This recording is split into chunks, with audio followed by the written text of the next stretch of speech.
Theater Talk is made possible in part by the CUNY TV Foundation.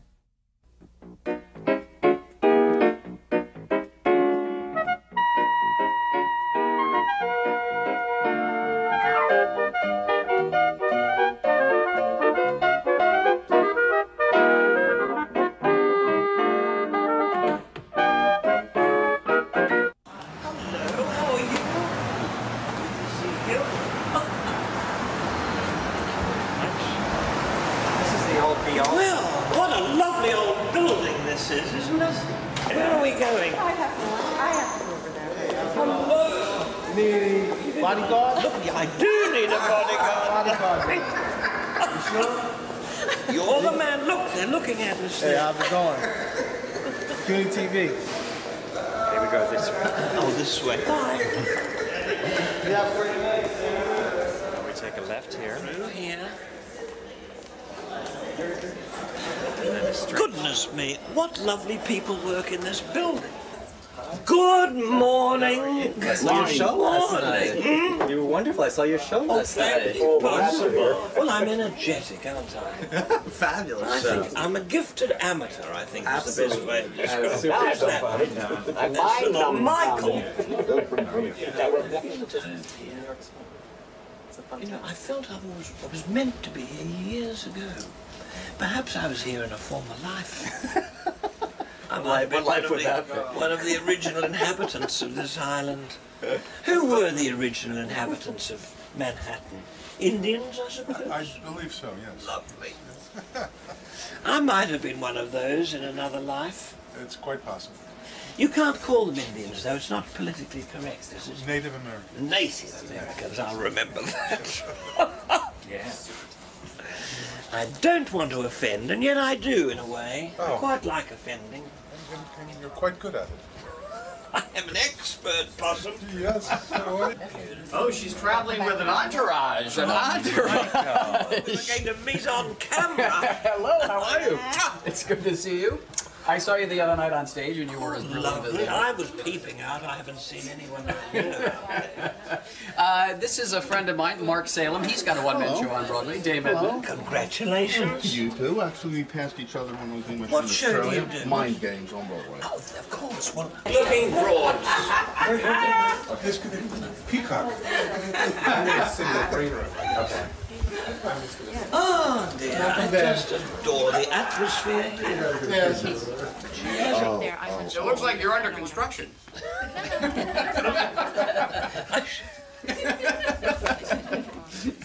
I should have a fence around me. One of those New York scaffolding. Unobtrusively wiring me up. You're like Puff Daddy. You have a groom squad. A groom squad. You know what they were doing? They were giving him a I hand. have it in my. He was in between whatever it is he does during his day, so he came here. We had to wait here while he had his hair trimmed, because he travels with his own barber. As you do too. Well, it looks like it. I've never met this person before. I come into a studio and these teasers are stalking me. Groomers and teasers. Do you know what's afflicted me in the last 2 days? Toothache. Really? My dental history is a separate interview. But... And it's what? Our cameraman has a toothpick right there if you need to borrow it. No, I'm frightened the whole structure will collapse. But I have had a bit of work done, No. Susan. No. You're kidding. And I had this dreadful toothache on stage. Now, I keep hoping that old Dr. Footlights is going to fix me up. Have you heard of that? Do you know about Dr. Footlights? What's Dr. Footlights? It's sort of an English thing, and Australian, I suppose.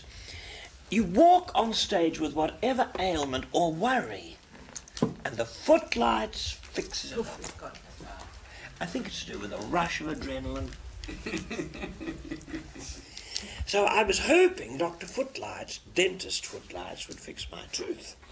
And? Are we doing all this to that No, camera? we're going to stop it. We're going to roll the show. Oh. Yes. Susan is now into reality television, which means she likes to tape everybody walking in off the street. Now, not everyone is quite as glamorous as you are. Susan. All right, so are we ready to roll? Yeah. All right. This is Theater Talk. I'm Susan Haskins.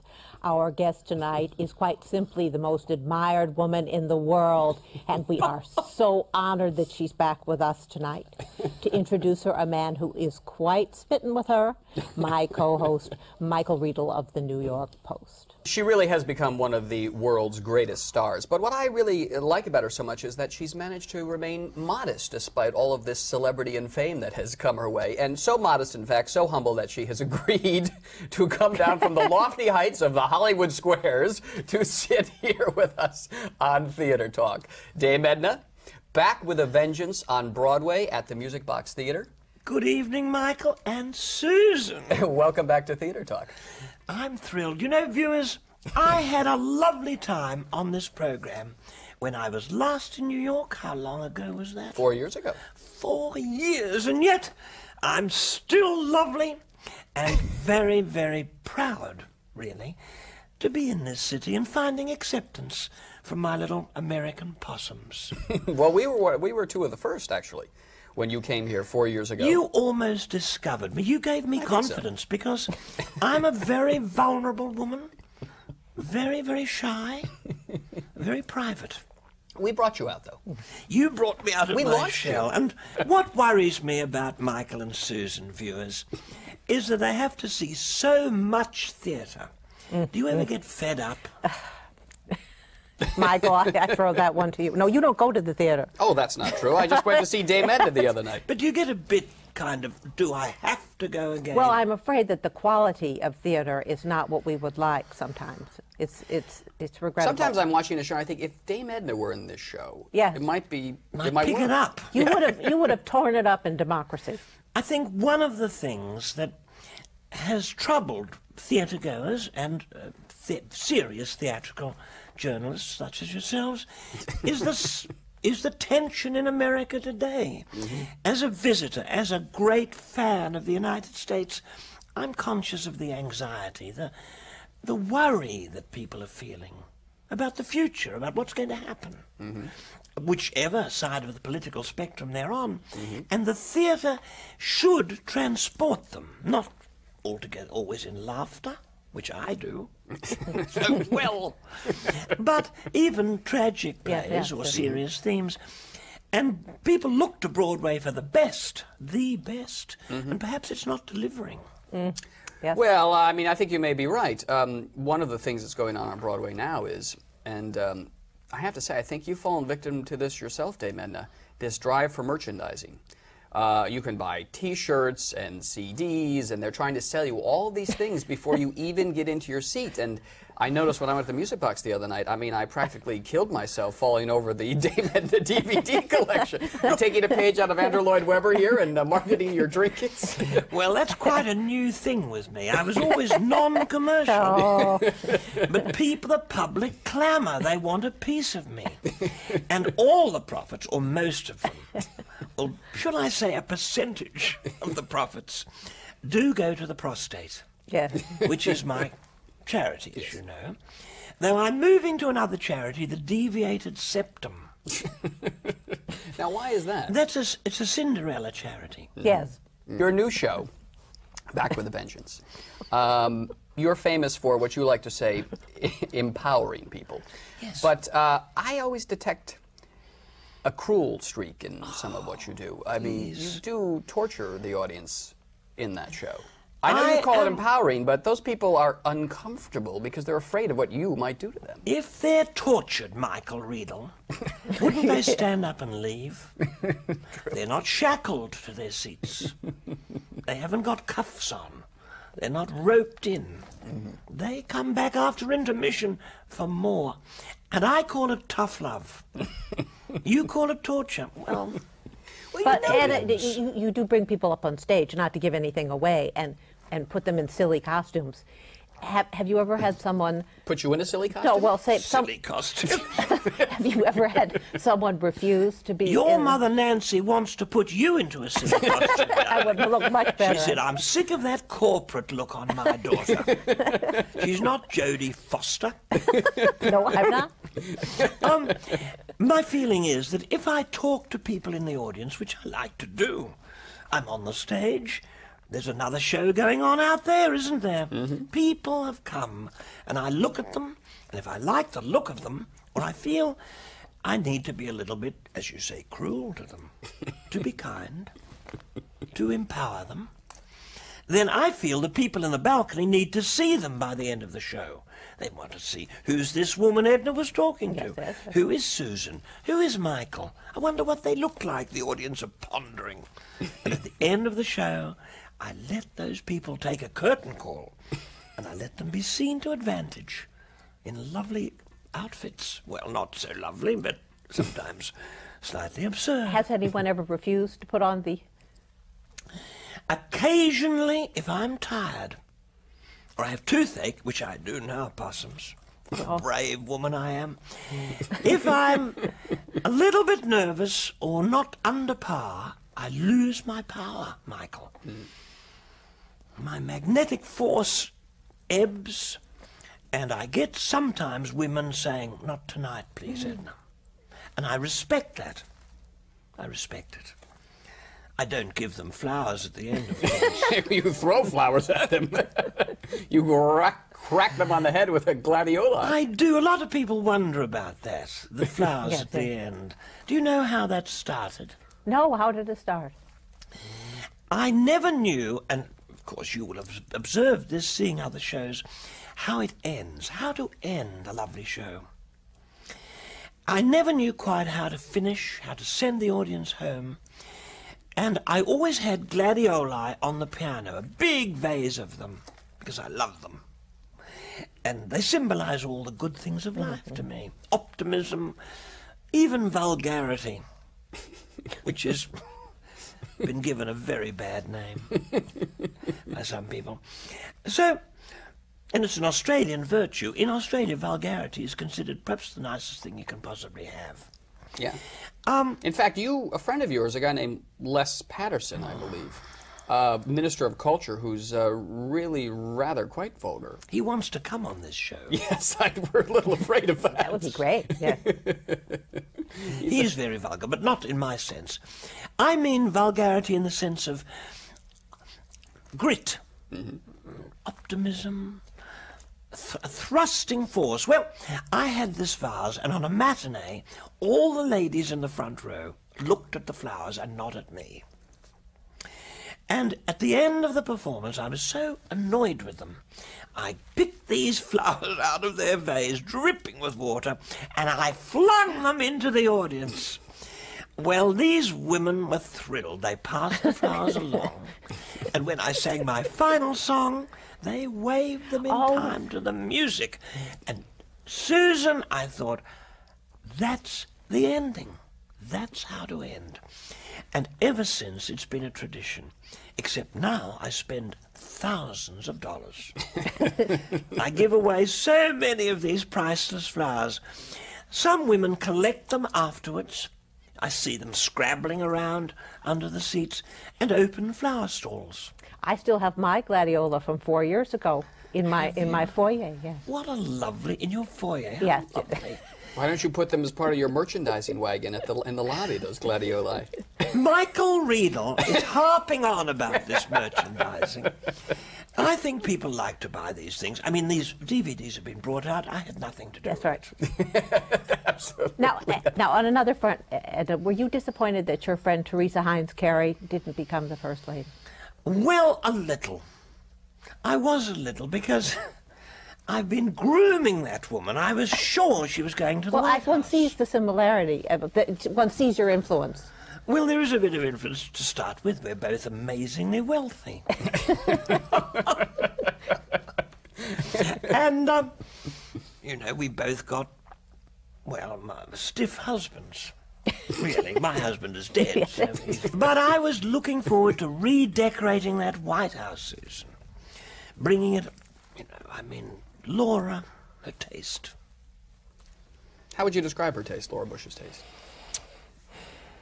It doesn't exist. I'm afraid. I've noticed, though, in your current act, Back with a Vengeance, you have always been a favorite of a lot of conservative critics, and I know Rupert Murdoch, a very close friend of yours. People always liked you because you were slightly conservative, seemed politically incorrect, but there are a lot of subtle, but they're there, bush-bashing jokes. Have you moved to the left on the political spectrum? I am. I'm almost a communist. And an anarchist. You see? The right has held me to their bosom, not knowing that I am a serpent. An asp. No, I'm really apolitical. And the reason for that, Michael, and here's a confession which you managed to elicit. I know nothing about politics. I'm a political ignoramus. But I know what I like. And I think I know what would be good for America. And I've observed a strange dichotomy in American culture. Watching television, if you could bear to watch it. This is probably the only thing worth watching on television. And I've noticed there's a contrast. There's either lewd. Very lewd. Very lewd. Gratuitously lewd material. Or sentimental things. Things so sickly. You feel instant diabetes of the spirit. And so it worries me that this difference, and violence, lewdness, violence, vulgarity. Well, you're the one who throws flowers at people at the end of your act. Well, there's nothing lewd about that. Violent.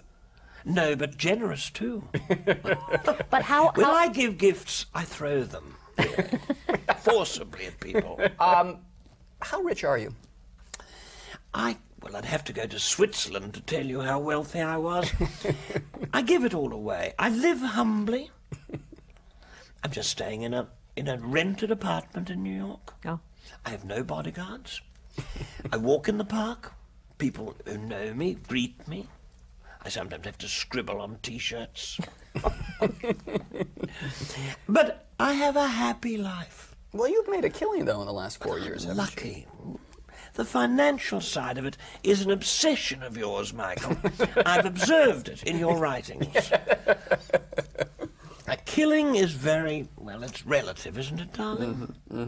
Well, but you sort of... I've had my lean times. I know poverty. Or something close to it.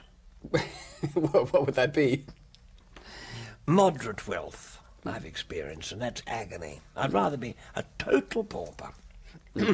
Well, you started out, though, in Australia. You are a middle-class housewife, really. Well, not even middle class. Lower middle class housewife in Australia. I lived in my early years in the Australian equivalent of New Jersey. And what could be more tragic than that? I was there, and I had 3 young children, an invalid husband. But I broke out of this. I never thought I could.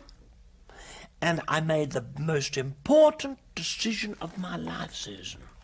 I put my family last. And I've never looked back after that. Never looked back. Well, you talk about your family in the show, and I wonder, do you have any regrets? I mean, do you consider yourself to have been a good mother, or do you feel you abandoned those children? I have some regrets, I do. I look at the children of other people and I see normalcy, achievement. I look at my own, I see dysfunction. And I've wrestled with this. You're probing very deep.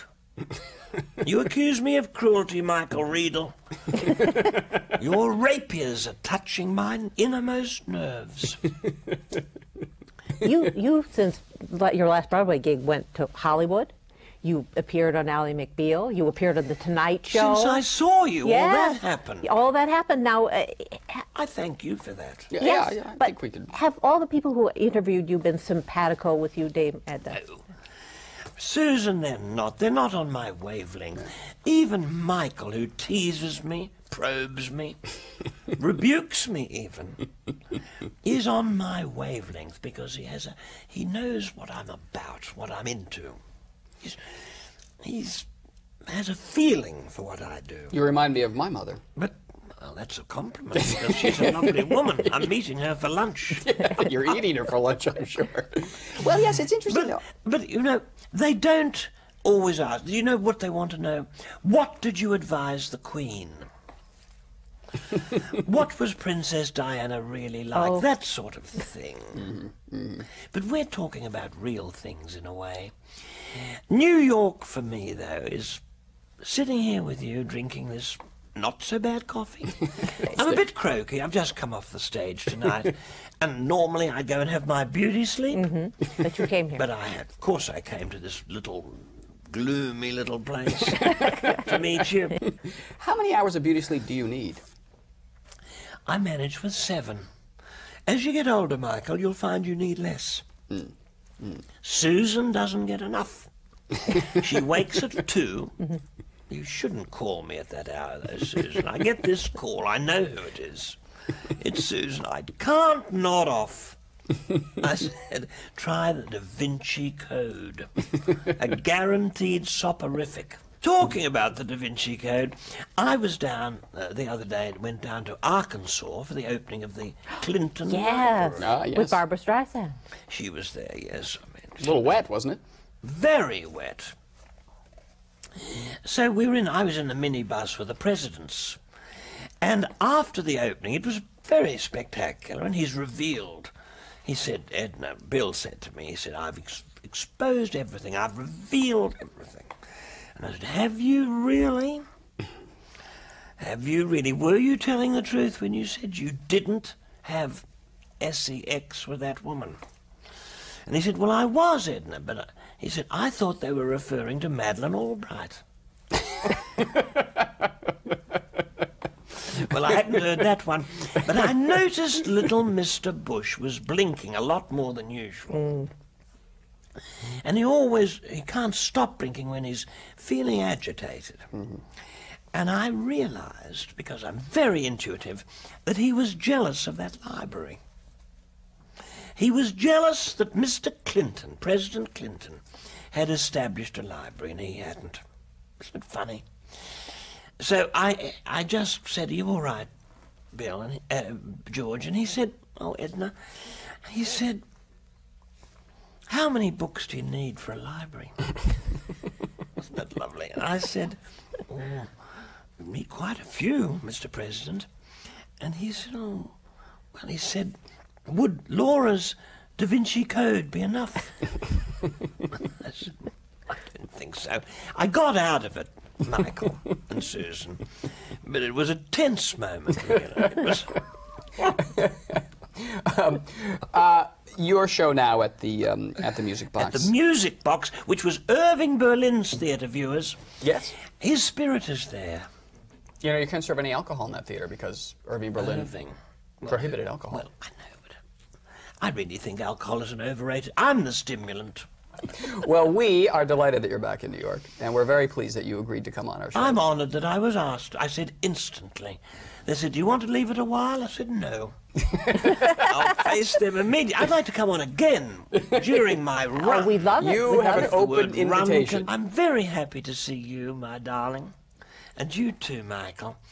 And especially you, Possums, for listening to a croaky old megastar, or gigastar as I now am, who's just stepped off the stage of the Music Box Theatre to talk to you. And I want to thank you all for having me at your place. Thank you, Dame Edna.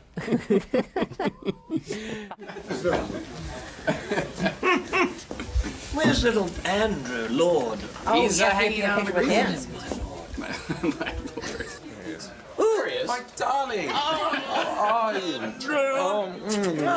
It was so long. I know. I should have been. Been a Christine for me, wouldn't you? I could be Christine, or I could play the woman with the stick. You know, the ballet. Oh, Manageri. Yes. As good as that. Because you were such a wonderful dancer. What I would bring to that role. Are you going to come for my the premiere? I think you should. I think so. We'll have to cancel one of my performances. We can't do When that. is it? Well, it's December the 13th. December the 13th. Don't miss it, viewers. Where is he? Oh my God! Oh, I'm so thrilled to meet you. I've been a fan of yours for so long. Thank you, Joe. I think you're the most beautiful woman in the world. Do you know? She's got a question for us. Oh, what's the question? Were you too shy to cast me? As Christine? No. Yes, as Madame. Madame Giry. Yes. You're too young. You're too sexy. Well. You know, I don't know if you can do ballet. Have you seen Dame Edna do ballet? She's one of the front dancers out of Melbourne.